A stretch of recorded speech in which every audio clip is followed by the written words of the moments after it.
on Wednesday, August 14th, 2024, and this meeting is now called to order. So first order of business, please stand and follow Commissioner Brown in the Pledge of Allegiance.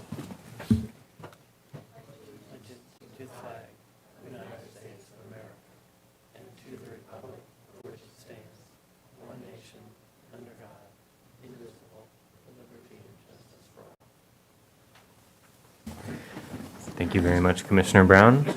Can we please have a roll call? Yes. Commissioner Austin? Here. Brown? Present. Rose? Here. Scheffler? Here. Sheaf? Here. Vashani? Here. Chair Stahura? Here. Thank you. Okay, the next item on the agenda is the approval of the minutes from the regular meeting on July 10th of 2024. If there are no corrections, I'll entertain a motion. So moved. I'll second. All right, we have a motion and a second. We can take a voice vote. All in favor, say aye. Aye. Any opposed? Abstentions? Commissioner Rose and Commissioner Vashani abstained. With that, the motion is approved. All righty. So now we move on to the public input portion of tonight's meeting. So at this time, citizens who wish to discuss any items that are not on the agenda may speak to the commission. Just as a reminder, the commission may not discuss or vote on any of those items not on the agenda, but we can take this information and use it in our future deliberations or request to city staff. So does anyone wish to speak at the on items that are not on the agenda? All right, seeing nothing, the public input portion of the meeting is now closed, and we'll move on to public hearings. We have one public hearing item on the agenda today, PH1, which includes an amendment to conditional use permit CUP 2007-20. The subject property is 108 through 110 East Lime Avenue with Dahl Architects, Inc., Abid Khan applicant. And this is a request to expand service of beer and wine into the tenant space at the existing restaurant to the space next door. So I believe Assistant Planner Gillespie. Okay. Thank you, Chair Stahura, and good evening, Commissioners. So as mentioned before, this is a CUP amendment request to expand beer and wine service for an existing restaurant. So the subject site is located in the historic commercial downtown zone on the south side of Lime Avenue, just around the corner. And it's adjacent to a pedestrian alleyway on the east side. This site it consists of multi-tenants. The building has 4 tenants with Basin 141 in the front, a retail store, and then 2 restaurants located to the rear. So these restaurants at 108 and 110 East Lime, historically they've been occupied by Japanese restaurants for the last 10 years or so. Both of them were approved for beer and wine service. 108 was approved in 2007, and then 110 approved in 2012. And this also include indoor and outdoor dining. So the Sushi Nakata, they moved in to the site at 108 East Lime in 2019, where they took over the CUP and continued operating for the last several years. And then in 110, the previous business moved out, and earlier this year in January, Sushi Nakata had the opportunity to expand. However, their business that moved in does not offer alcohol service in that site. So they are operating under the name as Sushi Nakata Bento. So the proposal tonight is to expand the service of beer and wine from the CUP 2007 into both tenant spaces, and also creating a 5-foot wide opening in the dining area. And so the existing conditions, right now they have about 40 seats inside, between the two tenant spaces and about 28 seats on the outside. And so the seating outside, it wraps around along the front of the building as well as the pedestrian alleyway on the east side. And then you can see they have a single table and chairs directly next to the street. And the next two slides are just showing pictures of what the restaurants look like on the inside. You can see the dining areas are fairly smaller in size. They have traditional tables and chairs, as well as counter seating along the sushi bar. This here is 108, and these pictures show 110. And I just want to point out in picture 2 where the table and chairs are, you can see that area is where the future opening will be located. And then this slide shows the footprint or the floor plan of both of the restaurants. So in the green shaded area, this shows the dining areas for both restaurants, and you can see that they will be combined with that pass-through. With this opening that's being made, 2 tables would be removed as well as 8 seats, effectively reducing the current capacity from 40 to 32 seats. And the existing kitchens for the 2 restaurants, those would stay the same. So there's no changes to the back, as well as the shared bathroom and a shared hallway with the retail store, those would not change. The outdoor dining, so that has been reduced from the previous CUP approvals to just 28 seats. They currently have metal gates along the alleyway and stanchion rope delineators for the seating in the front. That will all stay the same as well. And they're also approved for that one table and chair along the street with no alcohol service. So that was, again, approved with the CUP with no change. So when reviewing the planning, reviewing this project, the planning division updated the conditions of approval to include standard alcohol conditions and outdoor seating conditions. This also required liability insurance, as well as establishing the hours of operation for indoor and outdoor. And this required the sales of food with the beer and wine service, and it includes a 1-year review by the DRC from the date of approval. This was included with the original CUP, so it's just going to continue from the date of approval. And then with the opening, that would require building plan check. And I just want to note, staff was just informed of a request from the owners to extend the hours, which would require amending conditions number 21J as well as 27. And the request was to extend the operating hours Monday through Friday from 9 p.m. up till 10 p.m., which is just 1 additional hour. This still meets the Monrovia Municipal Code outdoor dining requirements. So if the commission agrees, they would make an amendment to the motion. So this went to the DRC in July 2017, and we noticed this, and we did not receive any public comment. With that, staff and the Development Review Committee are recommending approval with the amended conditions, and if recommended for the motion, that would also include the motion for 10 p.m. as well.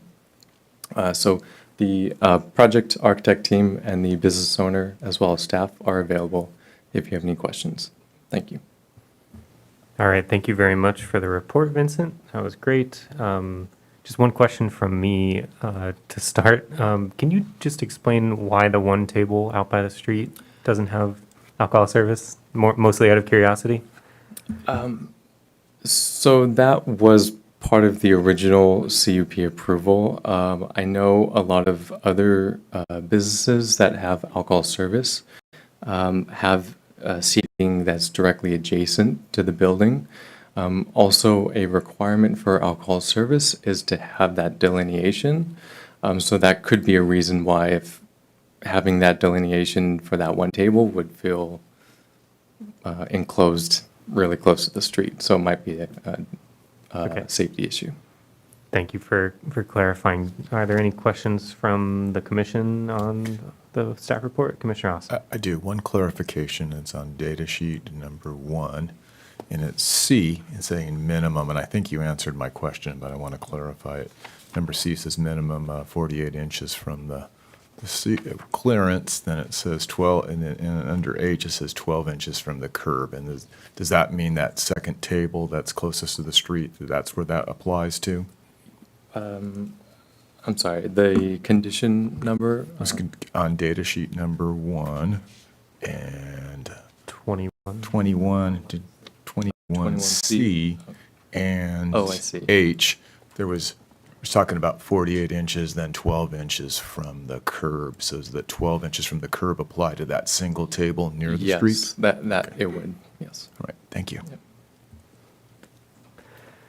Do you have any other questions from the commission? All right, so this is the time and place for public input regarding PH1. So we'll accept testimony in the following order. The applicant, if they wish to speak, persons in favor, persons with concerns, and then the applicant will have a chance to respond if we have any concerns. So just a reminder, a few reminders, please come to the podium one at a time and just state your name, and all comments and questions should be directed to the chair. So if the applicant would like to speak, now is the time.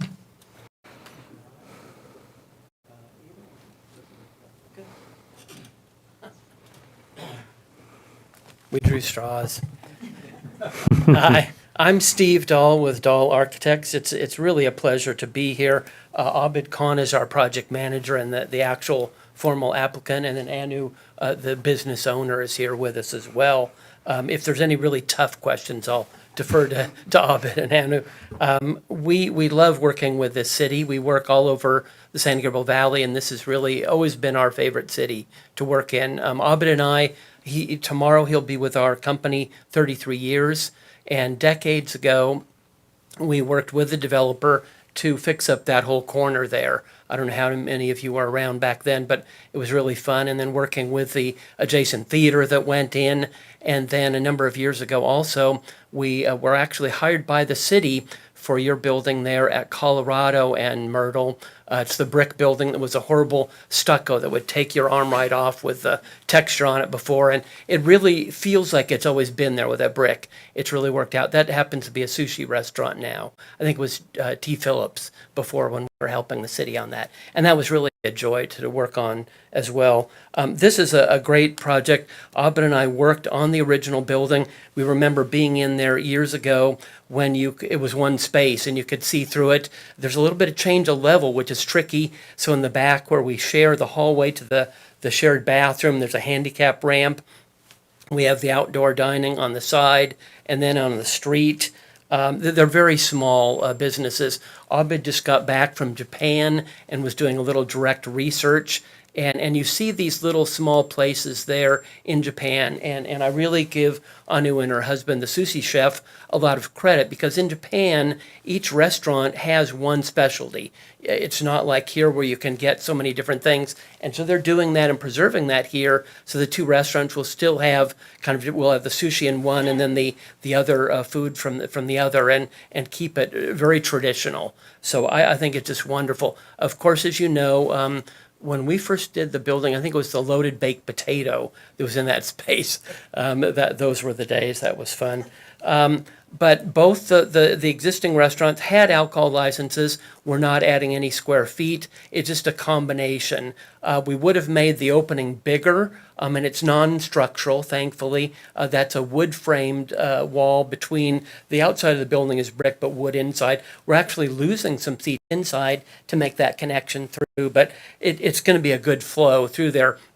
My gut feeling is it's really going to be more staff going back and forth through that opening, bringing the food around. I don't really see the public or their clients cutting through. They're going to sit down in one or the other, and then maybe there'll be kids that'll run through, but mainly staff. And it's only a 5-foot opening. We really can't go further, or else we'd lose more tables and chairs. Thank you for your questions. Those are great. And let me just expand on the hours of operation. When we were working with Anu, and she's never done this sort of thing before, we said, okay, what hours of operation? And she said, just gave us what she's been doing there at the site. Didn't think that, oh, this is an opportunity to go a little bit longer. And what they've realized being in there, and I just got back from Europe myself, and with the sun up late in the evening, boy, over there in France, where I was, and Germany, they eat a lot later. And she's noticing that too on Friday and Saturday night. It takes a while to get through the traffic back to our beautiful hometown of Monrovia, get the kids settled and everything. And so they just want to have the flexibility. Mainly it's for Friday and Saturday night to go to 10. This is not a wild and crazy place. And I love your conditions. They're very wise and practical to control that the alcohol will be subservient. It's just an accessory to the food. This is a serious food place. The full menu will be offered at all times. But going to 10 every night, they're not necessarily going to be open that late, but just have that flexibility, I think will really be a good thing. We want to support businesses. We work with a lot of restaurants around Southern California. Boy, is it a tough business. One of the things we've really noticed from most of the restaurateurs post-COVID, people are doing a lot more takeout. They're not going and they're sitting in there. So with the alcohol use, it's really going to help them, I think, maybe attract the people to come and sit down and eat. Rather, you lose something, you guys know, getting it in, well, you can't do it styrofoam, but it's styrofoam-like. And it's not the same as being there and watching the sushi chef. So I think this is a good incentive to support a local business, and anything we can do to help or answer, encourage you, let us know, and see if these guys want to talk too.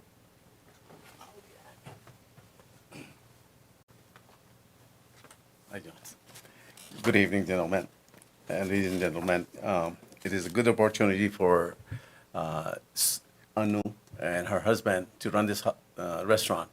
It is not feasible to have a small restaurant and run a business because during coronavirus, they open and business is really down. They're trying to expand so they can survive that restaurant, they can run and make some money. That's their goal. There's nothing else there. And also you'll see that Friday night, people that comes into Monrovia from all over around. And it's good for them to come and sit down, sit and eat. And that's their goal. And they're trying to survive at that restaurant. All right. Thank you very much for your remarks. Really appreciate it. Do you have any questions for the applicant? All right. Seeing none, do we have any persons in favor who wish to speak?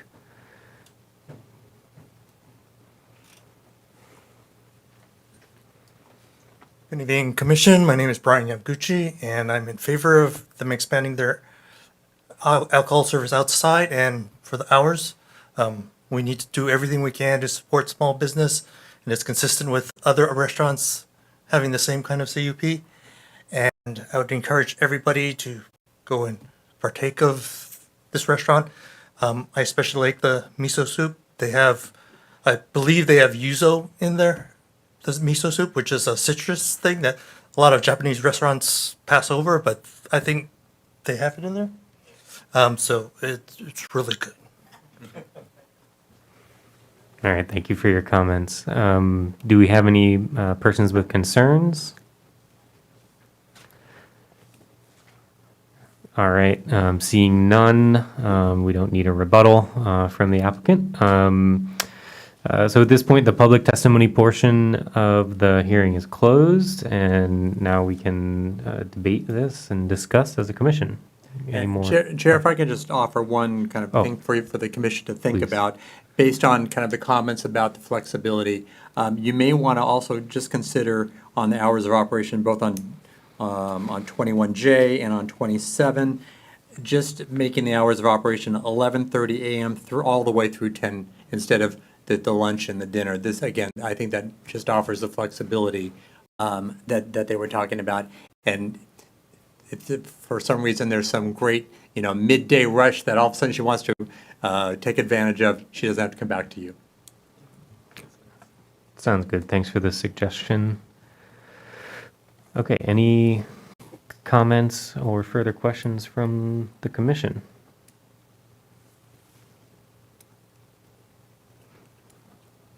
Oh, I'll I move to. see Commissioner I'll move to approve CUP 2007-20 as amended with the hours recommended by Mr. Jimenez as presented in the staff report. do I have a second? I'll second that. All right. Can we please have a roll call vote? Yes. Commissioner Austin? Yes. Brown? Yes. Rose? Yes. Scheffler? Yes. Sheaf? Yes. Bashani? Yes. Chair Stahura? Yes. All right, with that, that passes. Very good. Oh, You want to read the appeal language or just? no, please. Decisions that the planning commission may be appealed to the city council, file and ready within 10 days. I wouldn't want to steal your, No, that, your comment. I'm okay. I just want to make, Yes, thank you very much. All right, so that completes the public hearing portion of the meeting tonight, and we'll move on to administrative reports. So we have one administrative report item on the agenda today, AR1, to update the adopted vehicle miles traveled requirements for the purposes of analyzing transportation impacts under the California Environmental Quality Act with the city of Monrovia as the applicant. So I believe we have Principal Planner John Mayer to. Yes, thank you, Chair, and good deliver the evening. report. Good evening, Chair, and good evening, Commissioners. Vehicle miles traveled, or VMT, is the method cities use to study transportation impacts. And there have been some recent changes to the underlying data and recent changes to the way we study VMT that need some discussion. In this presentation, I'm just going to start out with a few CEQA basics. I'll provide a brief summary of how transportation impacts have been studied under CEQA and how currently we use VMT to study transportation impacts. I'll then discuss the decision points that the city needs to make regarding updates to our VMT requirements. Government agencies throughout the state must take into account the California Environmental Quality Act before making any decisions on a development project or a major land use decision. For the Planning Commission, most projects we see are categorically exempt from a full-blown CEQA review because they're clearly not expected to impact the environment. CEQA review does become more in-depth when it comes to larger, more complex projects, such as a shopping center or a mixed-use project or an office complex where the environmental impacts are not apparent. So the intent of CEQA is really to inform the public and government decision makers about the environmental consequences of their decisions on these matters. One of the main purposes of CEQA is to limit or avoid significant environmental impacts to the greatest extent feasible. CEQA covers a variety of environmental issue areas. Aside from transportation, there's aesthetics, cultural resources, noise, utilities, etc. In order to study the potential impacts of these issues, the process involves documenting the baseline. This is the current environmental setting. So step one involves collecting information and data about the existing characteristics of the project area. Step two involves evaluating the project's effects on the baseline conditions. All environmental changes caused by a project must be evaluated to determine if they're significant or not. And the point at which an environmental change becomes significant is referred to as the threshold of significance. This is sort of a warning sign that the project will create a serious environmental issue. And when an environmental change does reach this point, CEQA requires a series of mitigation measures that will reduce the impact so that it's more benign and less significant. So transportation has always been an important environmental topic since CEQA was adopted in 1970, but it focused on traffic congestion and the potential delays created by a project's impact on streets and intersections. Level of service, or LOS, was used to study traffic congestion. A transportation issue becomes significant impact if it affects a street or intersection's level of service and contributes to traffic issues in the area. For example, we would say that a project crossed the threshold of significance if it caused the congestion to go from a level of service of C to F. And it's important to note, though, that we do continue to require level of service studies to understand a project's effect on local traffic congestion, to identify potential improvements that are necessary to accommodate new traffic, and condition projects to implement those improvements as needed. The city's traffic impact fee also is based on project's trip generation. However, in 2013, Governor Jerry Brown signed SB 743 into law. It directed the Governor's Office of Planning and Research to update CEQA guidelines with a new way of measuring transportation impacts in terms of driving and vehicle emissions. Starting in 2020, all cities in California were required by law to transition from studying traffic congestion to vehicle miles traveled, or VMT. The reason for this shift was to help ensure California was on target for reaching its goal to lower its greenhouse gas emissions by 2030. VMT is a number that represents all miles a vehicle must travel in one day for everyday errands and trips between home and work. VMT is used to estimate a project's potential to generate vehicle miles traveled by the users of the project. Measuring projects' VMT informs decision makers and the public about a project's contribution to the region's greenhouse gas emissions.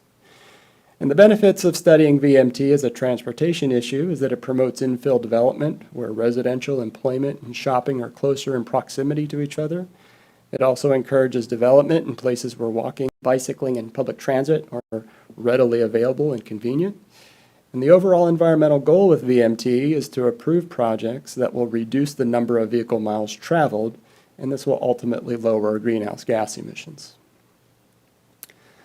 So this is what VMT looks like on a map. Monrovia is located within the northwest sub-area of the San Gabriel Valley's Council of Governments, which spans from La Cañada Flint Ridge to Duarte. All of the red shaded areas are places that have a high VMT numbers. These are locations where a vehicle is absolutely necessary for everyday errands and trips. They tend to be places where housing is spread out far away from jobs, or they may have very few alternatives to driving. Walking, bicycling, or the use of public transit is not practical or available in those areas. Locations that have a low VMT are shown in blue, and they tend to be more compact places where housing, employment, and shopping and public transit are within close proximity to each other, encouraging walking, biking, and public transit, as well as shorter trips. This VMT map was created through computer simulation modeling and data inputs provided by the Southern California Association of Governments, also known as SCAG. The data used in this map includes information about land uses, traffic counts, transit services, and socioeconomic information from the U.S. Census Bureau. Measuring VMT for CEQA purposes is a lot like keeping score. In order to know how good your VMT score is, it's important to know how it relates to other VMT scores in the surrounding area. In comparison to our surrounding cities in this northwest sub-area, we can see that a large portion of Monrovia is performing well, meaning that we have some compact infill areas of development, and there's opportunity for walking, bicycling, and public transit in the city. But in order to make sure that our VMT numbers continue trending downward and that our project's VMT is performing better than the northwest sub-area, in 2020, we've established that our VMT baseline will be the average of the northwest sub-area. And any future project in Monrovia must have a VMT that is 15% or more below the Northwest Sub-area baseline. Since the environmental goal is to lower VMT, the state has determined that 15% is a reasonable goal or a threshold to shoot for because it helps the state's goals of lowering greenhouse gas emissions. So a project's VMT needs to be 15%, a 15% reduction in vehicle miles traveled compared to our Northwest Sub-area. So if we look at this graph here, this horizontal line here would represent the baseline average of the Northwest Sub-area COG right here. And what we want to shoot for our projects, we want our projects to be we want our projects VMT to be 15% below the Northwest Sub-area. So any project's VMT that's doing better than the 15% is not going to have a significant impact. But any project that has a VMT score higher than that 15% below the baseline will have an impact. So the reason we're discussing this tonight is that the baseline we established for VMT, the Northwest Sub-area, will be affected by SCAG's recent update to its computer simulation model and data inputs.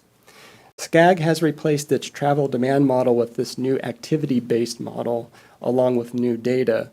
These updates have affected areas of the region that were once VMT efficient. And if we just kept our comparative baseline with the Northwest Sub-area, it will be very difficult for some projects to achieve that 15% VMT reduction in the future. Another reason for addressing this issue is that SCAG's trip data is routinely updated every 4 years, and it's difficult to predict how these data will fluctuate in the future with VMT efficient areas. So the solution to this is for Monrovia to have some flexibility with the VMT baseline so that future projects can achieve a reasonable VMT reduction target. And as I mentioned previously, one of the main purposes of CEQA is to limit or avoid significant environmental impacts to the greatest extent feasible. And in order to help us achieve this, staff, along with the consulting firm Fair and Peers, is recommending that the city establish its comparative baseline to the geographic area that results in the greatest possible VMT reduction. And these geographic areas to consider include the city itself, the Northwest Sub-area of the San Gabriel Valley COG, or the entire San Gabriel Valley COG, whichever results in the greatest possible VMT reduction. So for mixed-use projects, the 15% threshold may be based on a comparison to the city, the Northwest Sub-area of the San Gabriel Valley COG, or the San Gabriel Valley COG region.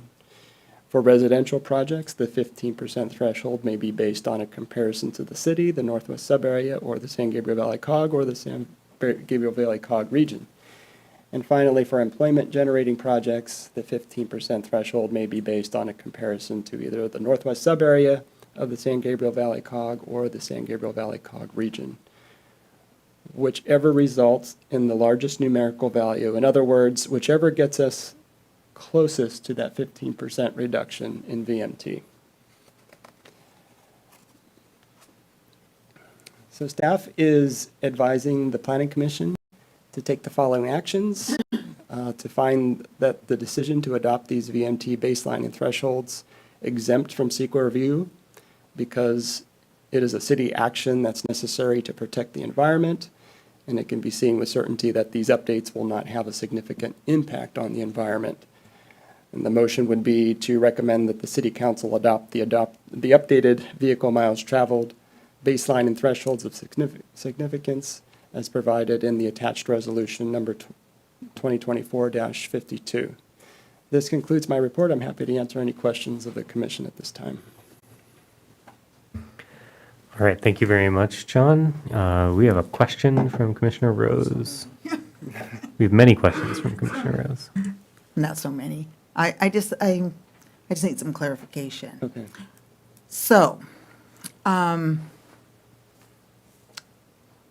when we want to do a project that, let's just say this project is going to be like the house that we've looked at that's way up in the foothills. It has to meet this, that project is going to have to meet this 15% threshold?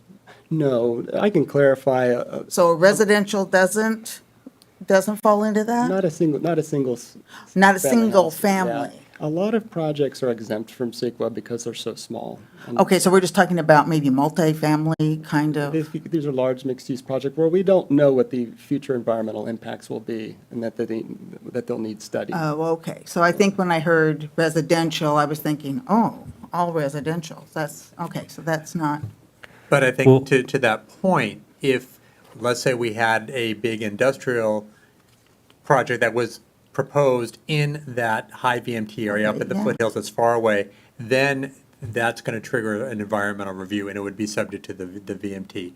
But most, as John said, most of the projects that we review are exempt from CEQA. So Yeah. at that point, it stops. so this is, okay, maybe that's what this is just CEQA projects. So these are, Not all so if projects. they're not exempt, then the next step is, do they screen out of VMT? If they don't screen out of VMT, then we do the VMT analysis. But these are projects that would be negative declarations, Yeah. mitigated negative declarations, or EIRs. Oh, okay, that's where I was just a little bit confused. And then the threshold numbers, we're using 2020 numbers, and these will be updated, in my understanding, every 4 years? Every 4 years, that's right. And Okay. those changes in the numbers have affected our low VMT areas in the city. Yeah, good. Where once we had a low VMT area, now it's a moderate VMT. Yeah. And it's more likely to have a VMT impact. So allowing us to be flexible with the baselines allow us to still get close to 15% below. Okay. Thank you, Craig. I think Baseline. that clarified it for me. I was like, whoa, everything? Thank you. Thanks, Commissioner Rose. I actually have maybe some more like hypothetical, kind of following that thread. So if we had, say we had a large mixed-use project that, did trigger, or that was subject to VMT, one of the statements that I believe Craig made last time during the study session on this topic, or during the bricks and mortar on this topic, is that residential VMT is hard to mitigate. So there's not a lot we could do if we did not meet that 15% below the whatever, what is that called? Threshold of significance. Yeah. So what is the path forward there then? Do we have to waive that part, or what? Well, what there's the happens? option of adopting some mitigation measures to try to get us closer to that 15% threshold. So there's some, What would those be, potentially? there's some ideas out there. They haven't really been tested, but one is that, now keep in mind that these mitigation measures are trying to get people away from their cars, okay? So for example, a mixed-use project may say that if you're going to rent a unit, you're going to have to rent your parking space separately. So that is designed to encourage people not to buy a car. But that could be flawed because so many people drive, they'll park in the surrounding neighborhoods, so it's really hasn't been proven to be effective. Bike share programs. Services for residents with school-aged children to establish a carpooling to and from school, encouraging residents of a project to use close neighborhood schools. I mean, these are all fuzzy things that really haven't been proven to show a reduction in VMT, but they're out there. Yeah. And Yeah. I was just going to say, and Chair, if I may, one of the things that Monrovia does really well is when we create our general plan land use map and we're planning for land uses, we're very thoughtful on where those land uses are being placed. So right now, all of those high-density mixed-use projects are in areas that are commonly screened out because of their access to other types of travel options, like the metro, for example. So there's a connection there. I think this is a framework that we're required to have when we get a project that's going to rock our world, I think it's going to be for a bigger project in an area that's not well suited with walkability, but Monrovia already does that well. And I think if you look at that Northwest region map, if you wanted to go back to that, John, you can kind of see, kind of get an idea of where our lower VMT areas, if you just focus in on the city, area. Yeah, and I can, let's just compare us to La Cañada, Flint Ridge up there on the left. They're going to have Not some pointing fingers or challenges anything. trying to, VMT is going to be a challenge for them because they're, pretty much the entire city is in a high VMT zone. But where we're seeing development, we have large areas of low VMT, and we have, and a considerable amount of areas that are still below the average, but we're not quite at that 15%. So again, we're very well positioned, and if we did have a project that needed mitigation, then we would have to come up with mitigation that would then lower it, the level of significance, so we would hit that 15%. So there's all kinds of modeling to do, but it's very challenging and it's expensive. And again, I think we're very well positioned.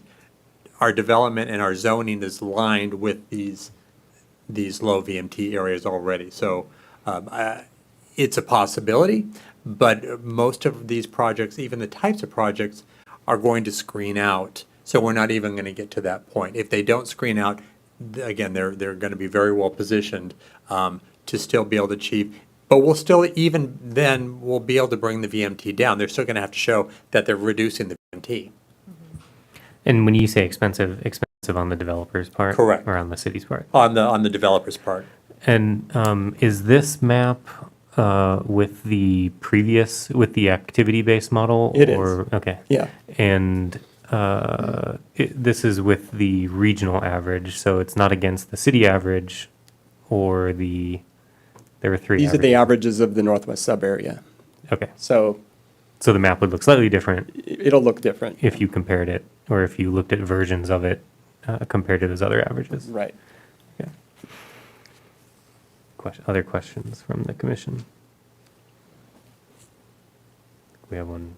No.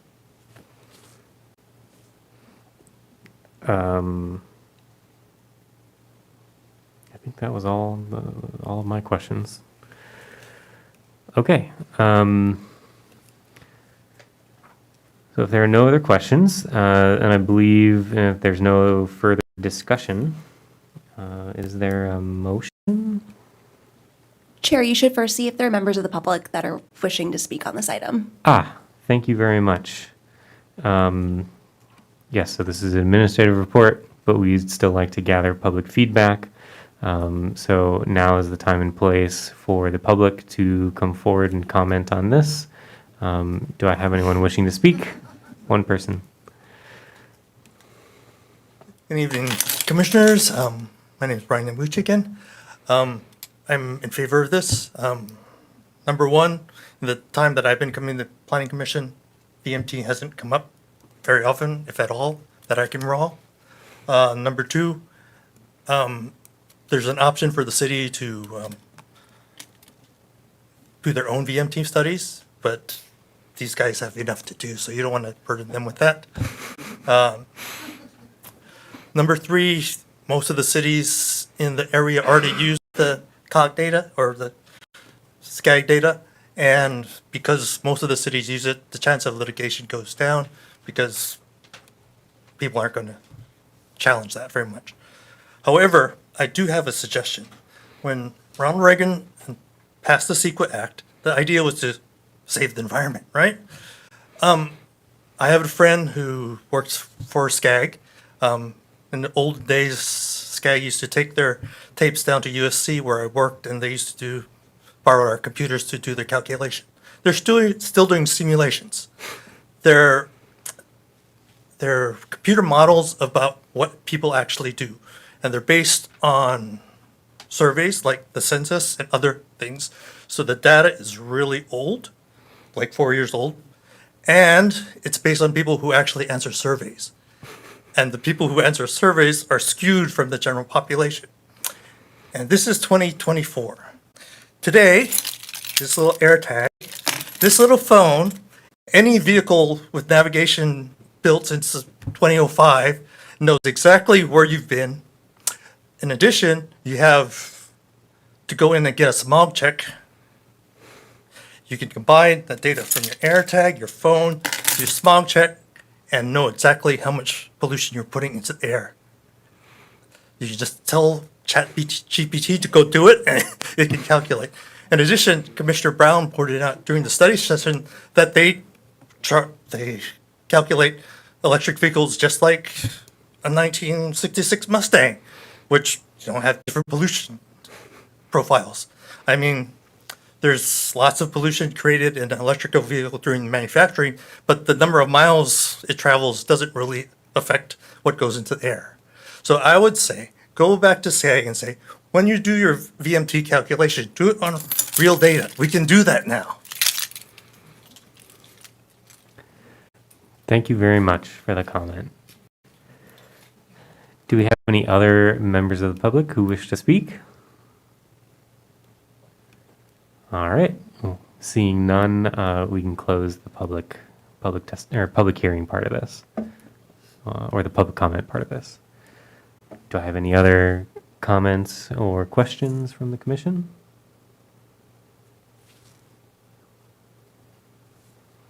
All right. Move to recommend the city adopt the updated vehicle miles traveled baseline and thresholds of significance as provided in resolution number 2024-52 and as presented in staff report. A motion, do I have a second? I'll second it. All right, can I get a roll call vote, please? Yes. Commissioner Austin? Yes. Brown? Yes. Rose? Yes. Scheffler? Yes. Sheaf? Yes. Vashani? Yes. Chair Stahira? Yes. All right. No appeal language necessary here. Thank you very much to staff for explaining that to us. It's a complicated topic. I thought we got some pretty good education on it last month and some additional information this month, so I appreciate it. All right. I believe we are on to the next section of the agenda, the Community Development Director Report. The first item, I believe, is revisiting our commissioner assignment discussion from last month. We would like to have some more discussion there. Is there any other introduction that you want to give, Director Jimenez? So I guess just to recap that last month, the commission discussed and voted to appoint Commissioner Sheaf as the representative from the Planning Commission for the Art and Public Places Committee. After the meeting, Commissioner Sheaf called me and said, could we bring this back for, open the discussion back? So with that, I will just turn it back to you. This would be to select a representative to the Art and Public Places Committee for the fiscal year 24-25. All right, thanks, Director Jimenez, and thank you, Commissioner Sheaf, for raising that. So now is our chance to have some discussion. Can I ask, is anyone else interested in serving in that capacity? I'm interested in serving in that capacity. Okay.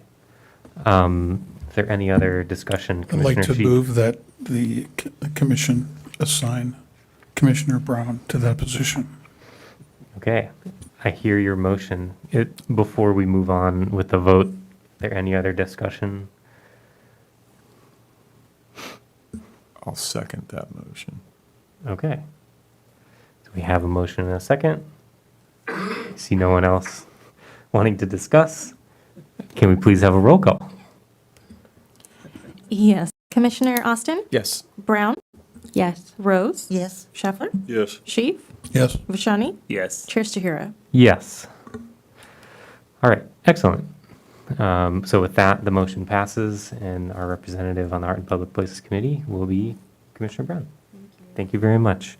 And thank you very much for your service on the Art and Public Places Committee, Commissioner Sheaf. Thank you. All right. if you'd like to continue with your report, Sure. Director Jimenez, go ahead. Just got a couple updates. One, the city has a new program,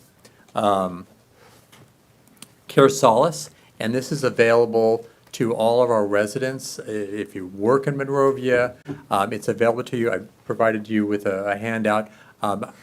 It's a pretty amazing program to provide some direction for people who need a little bit of help.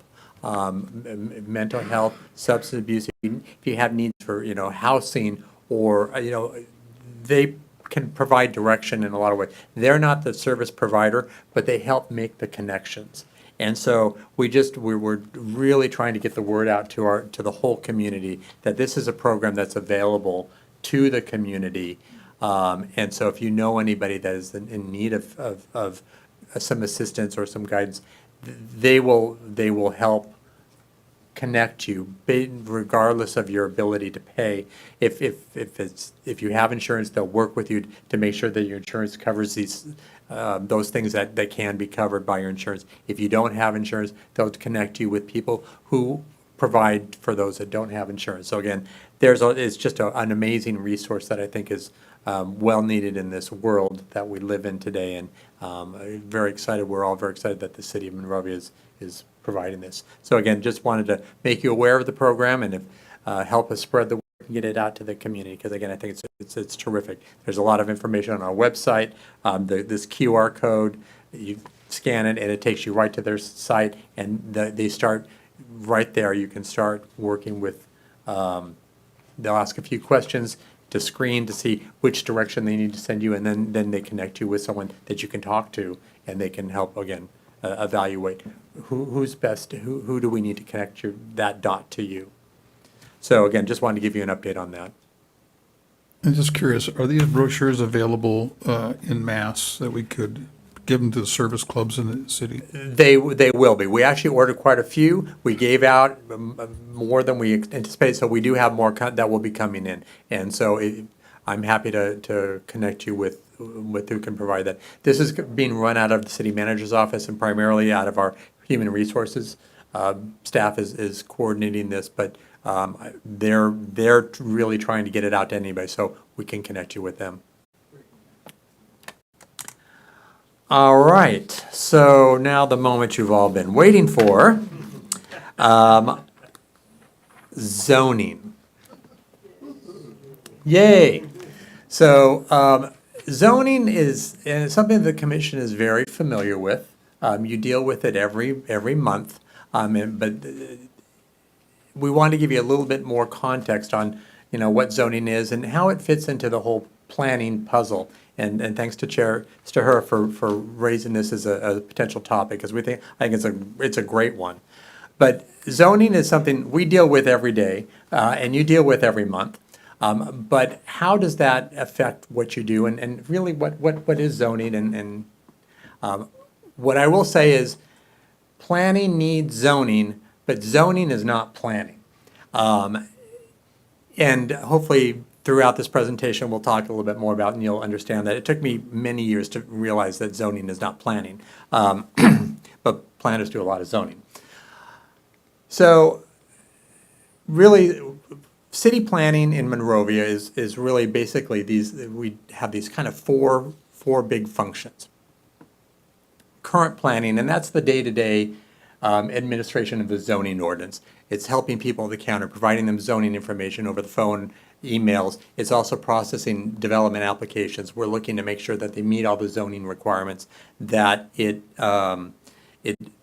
is compatible with the neighborhood. We're looking at new uses, and sometimes uses are by right, and we just go straight to business license, or sometimes they do require some sort of entitlement, like a conditional use permit, and that would be through the DRC or through the Planning Commission. Advanced planning, this is really what I think, this is planning. This is what planning is. It's thinking about the future. It's creating that plan for what the community's goals are and implementing that. And that really is housed in our general plan. And all cities in California and all counties in California are required to have a general plan. And I think the easiest way to describe what a general plan is you take a snapshot of where you are, you have a vision for where you want to get, and your general plan is that path on how to get there. And it creates a series of goals and objectives and policies that kind of will guide that. But the general plan is not a regulatory tool. It doesn't have rules. Well, it has very few rules and regulations, but it's a visionary document. It's not a regulatory document. Your zoning ordinance is your regulatory document. And so that takes the general plan goals and policies and turns them into regulations that you can then implement your general plan. Again, that general plan is a long-range document. And there's no expiration date on the general plan, with the exception of the housing element. Housing element does have mandated requirements, and right now we are on an 8-year cycle. Thankfully, we're not on a 4-year cycle. But other than that, it's really up to the community to determine when is their general plan ready for update, or when is a certain component ready for an update. So as the Commission is very aware, a couple of years ago, we adopted the new housing element, we adopted a new environmental justice element, and we updated our safety element. And then a couple of years before that, we did an update of our open space element to be in line with the park master plan that we're working on, because the park master plan is the implementation tool of the open space element. So again, it's kind of the community decides when it's time to do that element. For a mature city like Monrovia, that doesn't have a lot of change and not a lot of, we have a lot of development, but if you think about newer cities that have a lot of open space that's right for development, they're going to need to update their general plan probably more often. We're not really seeing that much, we're seeing change, but again, it's a lot slower and it's very targeted. I think, and I've said this many times, I think one of the successes of Monrovia is that we've been able to put all our energy into implementing our plan. The plan that we're working on has its seeds that goes back to the 1970s. It's not the same plan, but it's very much the same vision that's gotten us to where we are today. We've made modifications to the plan. We've shifted, we've adjusted, but we've been able to put all of that energy into implementation. And there's some cities that, every 4 years, a new administration comes in, let's do a whole new plan. And so you're spending all of this time, and maybe you check off a couple boxes, but you never really implement the plan. We've been able to do that. And I think that speaks a lot to the leadership in the community and the community itself. So again, I think we do a terrific job in our implementation of our general plan. Part of advanced planning is also municipal code updates. So under the community development umbrella, we're responsible for four titles in the municipal code. Title 5, which is businesses regulations, and 15 is building and construction, 16 is subdivisions, and 17 is our zoning ordinance. So that's advanced planning. Historic preservation is also a really big component of what planning does. And preservation is not about saving everything. It's about evaluating your community and identifying those resources that are most important to preserve to tell the story of Monrovia for the future. And so that's really what our historic preservation program focuses on. And I think this may be a good way to sort of explain how the general plan and the zoning ordinance work. So the historic preservation ordinance is part of the zoning ordinance. We have goals and policies in the general plan that say, preservation is important and we need to do things to preserve our history and preserve important buildings. But it doesn't say you have to do this or this is how you're going to do this. We adopt the zoning ordinance that says, or the historic preservation ordinance, this is how we're going to do it. We're going to have a historic landmarks. We're going to have historic districts. Here's the criteria to do that. So that's the regulatory component that works alongside with the general plan. The final kind of big component here is the California Environmental Quality Act. So the planning operation is in charge of ensuring compliance with CEQA for the entire city. So projects coming from any department, we're helping them evaluate, is it subject to CEQA. Most of the projects are not, they're exempt, but we do have projects that, that are, and even projects that are exempt, we do make that exemption finding, and again, and make sure that we have all our documentation correct. So the planning division, in addition to all the things that I listed, that is your professional staff. In our city organization, the planning division is part of the community development department, and it's your professional planning staff that does the day-to-day administration of planning and zoning. And in addition to that, we are responsible for being the staff support to the city council, and we are directly responsible for the administration of the Planning Commission, Historic Preservation Commission, Development Review Committee, and the Art and Public Places Committee. So we provide staff support, make sure the meetings are advertised and noticed and all that kind of stuff, so you can do the work that you need to do. Now, the Planning Commission is basically established by an ordinance that the City Council adopted, and this was first in 1923. The City Council said, you know what, we want a Planning Commission to do some of the work that we're doing, and the state actually allows this through enabling legislation. State said, councils, if you want to delegate some of your responsibilities, you can do that, but you have to adopt an ordinance that allows you to do that. So in 1923, they did that.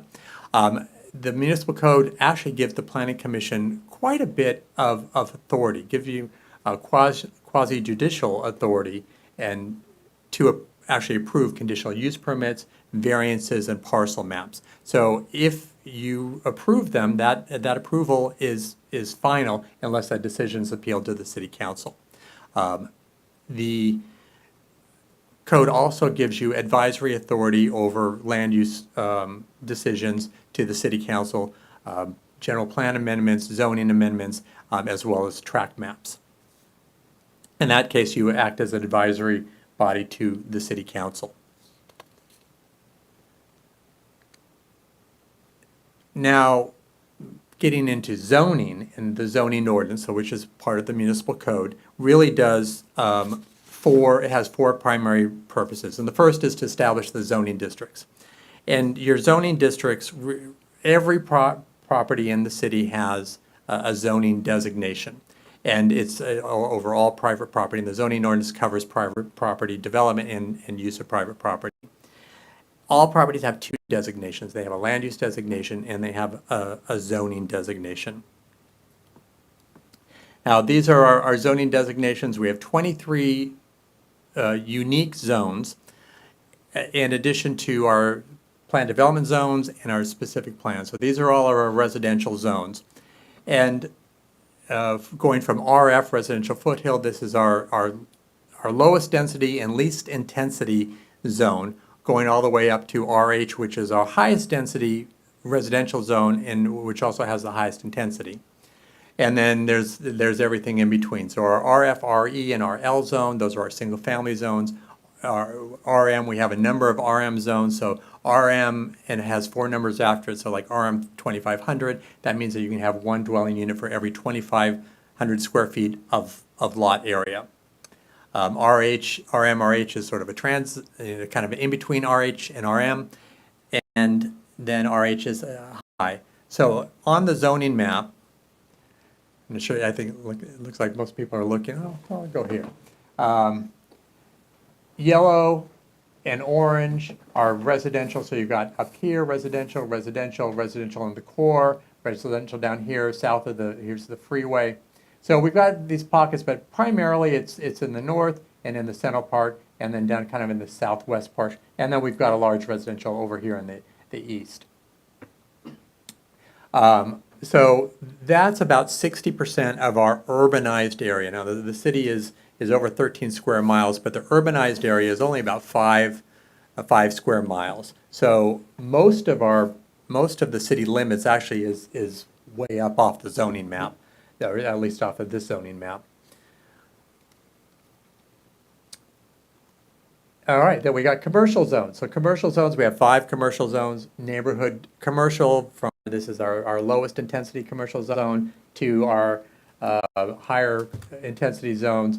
So neighborhood commercial is this red area along Foothill And then we have a little bit along Duarte Road. And again, these are probably our lowest intensity residential zones, and because all of these properties are directly adjacent to residential uses. So we want to be a little bit more thoughtful on, compatibility with uses that would be permitted there. HCD, that's along Myrtle Avenue, and those are the frontages along Myrtle, and that really is to recognize the historic significance of Myrtle Avenue being the central business district for the city, and really tries to create, puts regulations to encourage pedestrian-oriented uses. And then CRS, RCC, and RCM are essentially different variations of the same zone. There's a little bit of nuance, and that basically it runs along West Huntington Drive. RCC, CRS is Huntington Oaks and adjacent, and then RCM, mixed-use area, is over on the west end. Then we have industrial zones. So we've got 3. BE zone, business enterprise, is sort of it's kind of halfway in between commercial, halfway in between industrial. So this allows a lot more uses, but it doesn't allow high intensity manufacturing uses, because most of the BE zones are, again, very close to residential uses. So we want to be, again, cognizant of that. And so we allow light manufacturing, but really we kind of encourage more commercial uses. ORDLM is essentially what the zone says. It allows office, research and development, and light manufacturing.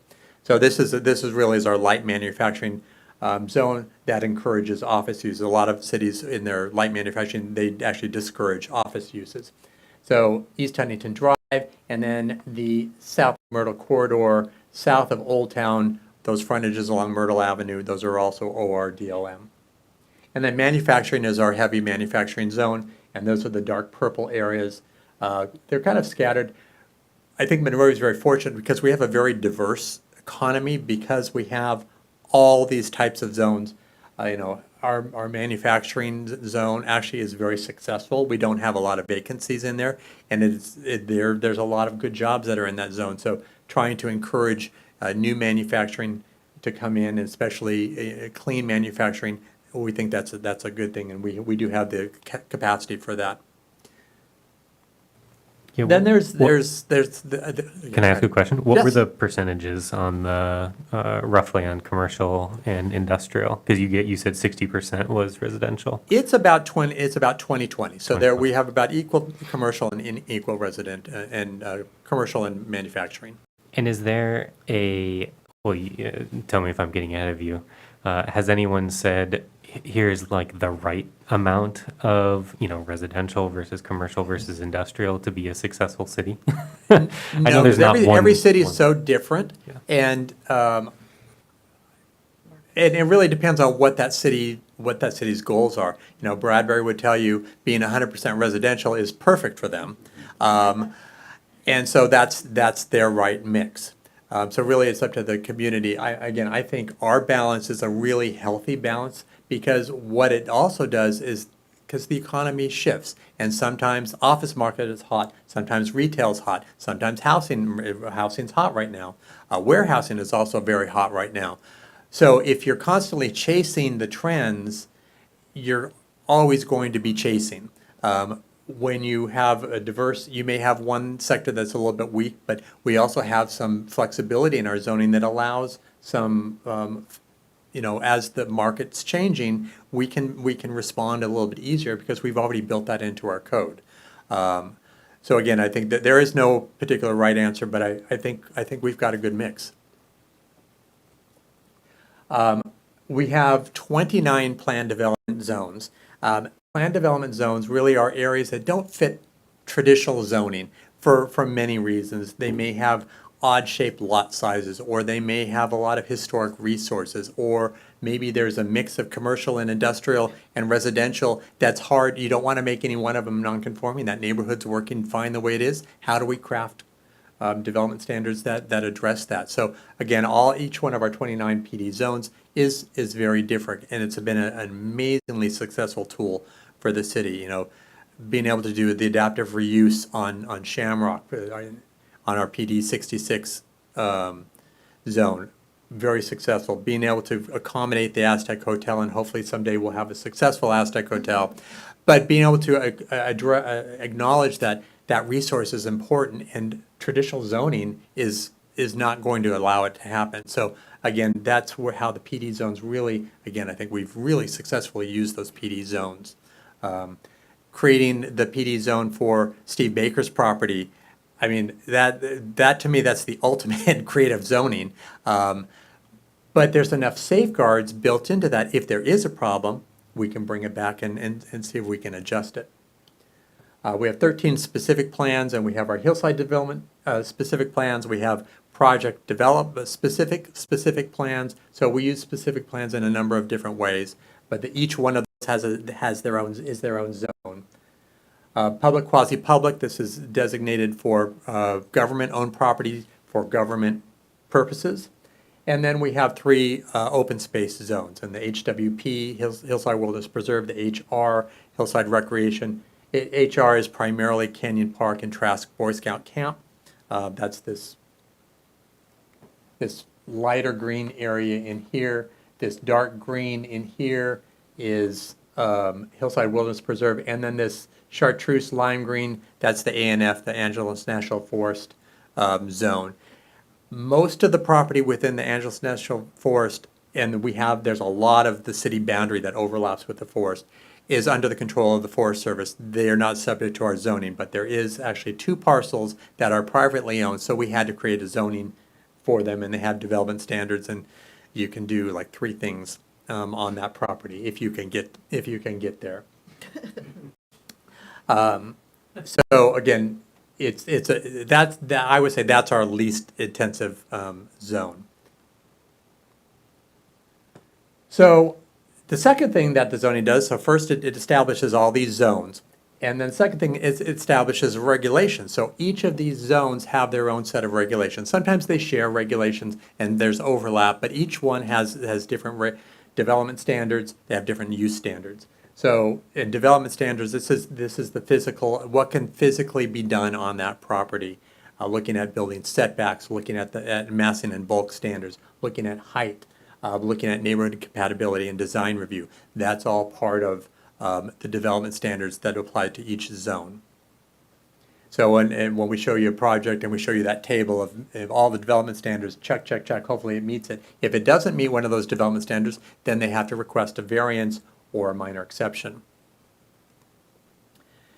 Third thing that the zoning ordinance does is it regulates uses.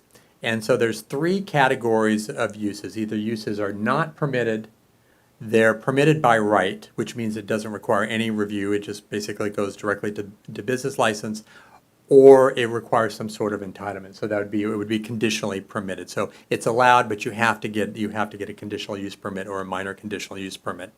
We have dozens of uses that are defined in our zoning ordinance. This is a screenshot of what the use chart looks like. We list the different types of uses.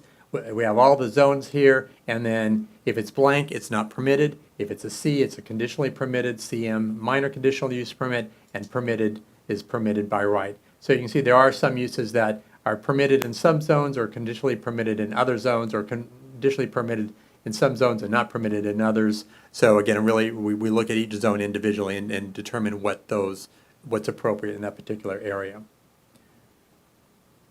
And then finally, the zoning ordinance establishes administrative procedures. It looks at legal nonconforming uses and legal nonconforming structures. That's always a challenge. The goal is to allow legal nonconforming uses and structures to continue, but you don't want to encourage their survival. However, in reality, that's a lot more challenging than it sounds on paper. So again, we have regulations that help guide us on decisions when we have nonconforming uses. This was an issue that we dealt with quite a bit and discussed quite a bit when dealing with the new auto repair ordinance, which really impacts all of our legal nonconforming auto repair uses that were permitted at one point, but as the regulations changed, they're no longer permitted. But they are legal. So I think that we always make sure that we say they're legal non-conforming. The administration section also talks about the administrative processes. How do you process a CUP or variance? Has all the findings are in the municipal code. Public noticing requirements, that's all specified in the municipal code. The community development director's authority to implement the zoning ordinance, that's also specified in the municipal code. And then there's appeal procedures in the municipal code, and all decisions are appealable. So staff decisions are appealable to DRC, DRC decisions are appealable to the Planning Commission, and Planning Commission decisions are appealable to the City Council. And so if someone, aggrieves a decision, they have to what's called exhaust their administrative remedies. So they have to go all the way to the City Council before they actually can file a lawsuit. So there is this whole chain of appeals. Luckily, we don't see a lot of appeals, so we're able to kind of coach people at the counter to get them to do the right thing.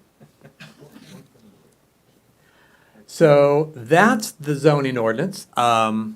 Be happy to answer any questions. That was excellent. I appreciate that summary. Do we have any questions? The question's what's coming on zoning soon, because we usually prep these things. Oh. I think this mostly came about because I sent Craig a list of things that I was curious about. This was kind of low hanging fruit, but I think it's good baseline. Because it's the foundation for all the decision making that you do. So it seemed like a good place to start. We'll be talking about sequel. We'll be talking about some other things that will set you up for some of the things that will be coming probably maybe the end of the year or the beginning of next year. So this one doesn't really have any specific precursor. I have a general question, and you might not know the answer to this immediately, but are there places where the municipal code or the zoning ordinance within the municipal code disagrees with the general plan right now? I hope not. Not that I'm aware of. Our zoning is consistent with the general plan. Our regulations are consistent with the policies in the general plan. I mean, anytime we make a change to our zoning ordinance, we're always very cognizant. Is this consistent? And also, conversely, if we amend the general plan, and when we did the housing element, there was a whole section of consistency within the general plan. So there's what's called horizontal consistency, so all your elements have to be consistent with each other, but then vertical consistency where your documents have to be consistent with each other too. So I think we're actually in pretty good shape. We try to be very cognizant of that. Good to know. But that brings, if there is an inconsistency, the general plan always wins. So if zoning ordinance is not consistent, the law says your general plan rules. Good to know. All right, thank you so much for that. I appreciate it. All right. Do that. Just a Go couple ahead. of other updates. So I'll kind of get ahead of this question. The question comes up every month. We don't know. We don't know when In-N-Out's going to start. We are ready to issue. The plans are sitting on our counter waiting for them to come in and pay their permits. One of the things that's held them up is their demolition permit. And perhaps they didn't know they needed to demolish the Black Angus, but they were working with AQMD because the AQMD has to clear all demolitions to make sure that there's nothing that's going to cause air quality concerns like asbestos. So they were working, the last we heard, they were working with that, but we are ready to go. All the lines are, dots are dotted and T's are crossed and all that kind of stuff. Is there any chance they're going to bail? No. Austin, who's the project planner on that, he's in regular communication, as is our building staff, and they're saying, no. It's like their priorities change from day to day, and so they're still moving forward, and they are ready to go. So as soon as we know, there will be a big announcement that'll. I have a lady that I have to hide from now. Every time she sees me, that's her first question. Yeah. She doesn't believe it. It is happening though, and again, it's not us.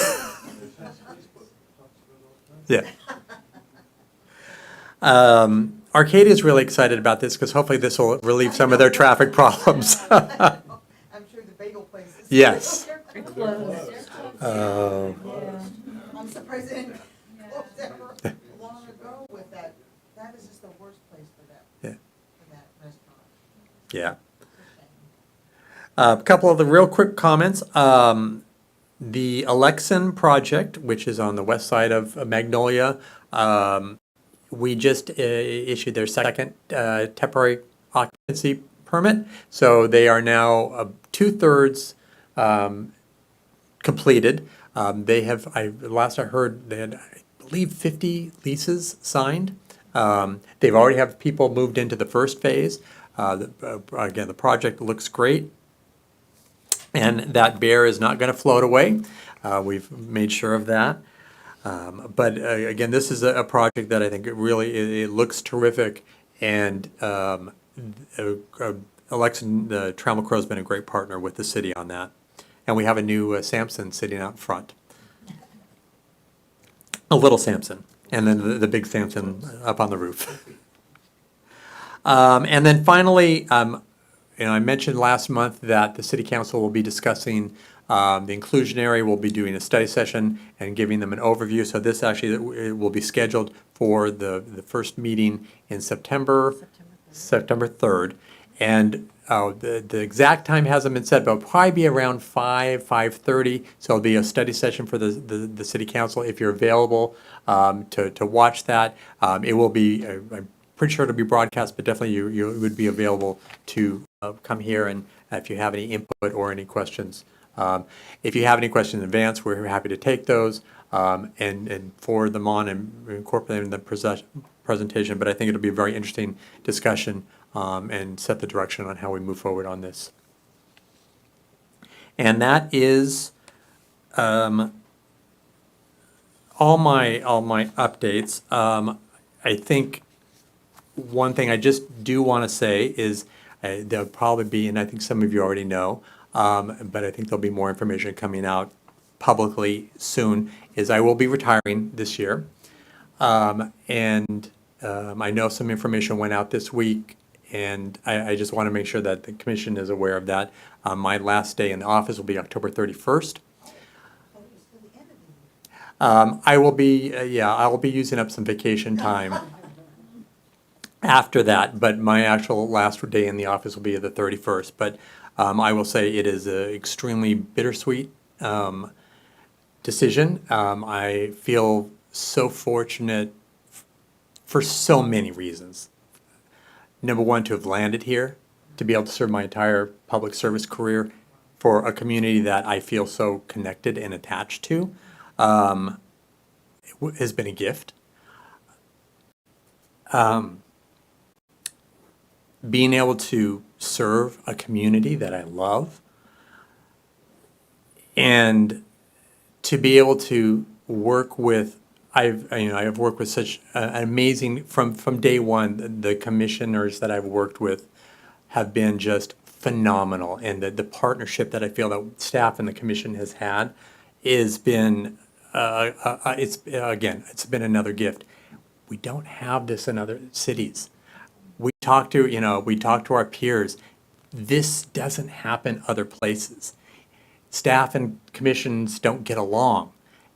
And that's never been the case here. And again, I think a lot of that has to do with, the groundwork that's been laid by people that came before us, by the expectations of the city council, that we're a community, that comes together, that works together, we're better together.